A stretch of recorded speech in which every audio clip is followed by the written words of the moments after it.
Eleman neyi sakatladın? Bir tane de haşirler kelime var. O kim onu diyor? Kim haşir? Telma. Kelime. Kilmende yok. Fransız dedi işte. Kelime tonda demiş ama. Ay 3-4 kelime geldi. Bak yine. Kanatımın bayıgan kilmende, kokulu kaygan kilmende. Kanatımın bayıgan kilmende, kokulu kaygan kilmende.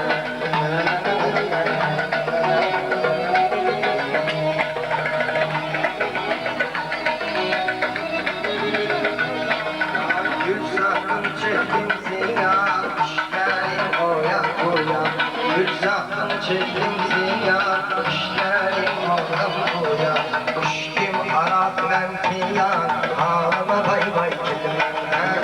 Ağladım bay bay kilmenden. Düştüm harap menfiyan, ağlama bay bay kilmenden. Ağladım bay bay kilmenden. Kokulu bay bay kilmenden. Ağladım bay bay kilmenden.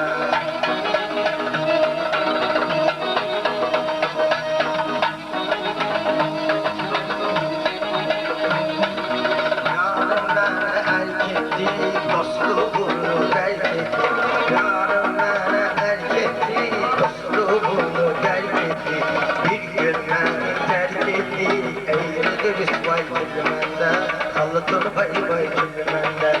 Bir gün beni terk etti, eyledir bay kilmenden. Kalıtır bay bay kilmenden. Yokluğunu hayran kilmenden.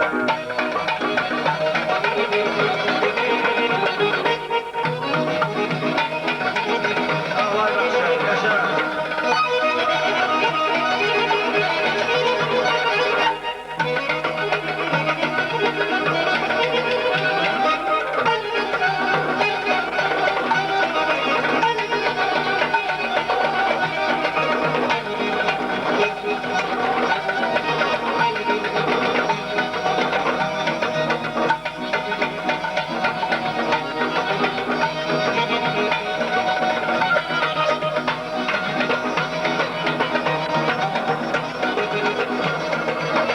Dedim ona yarımsan, ahdim sen ilgarımsan. Dedim ona yarımsan, ahdim sen ilgarımsan.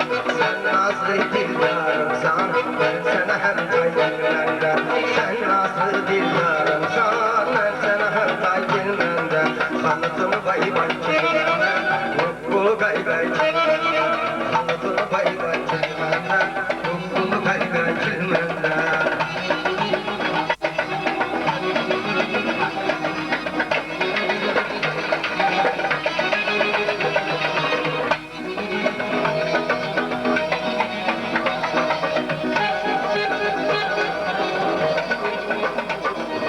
Eşkin hiç edip beni, har eylenen düşmeni.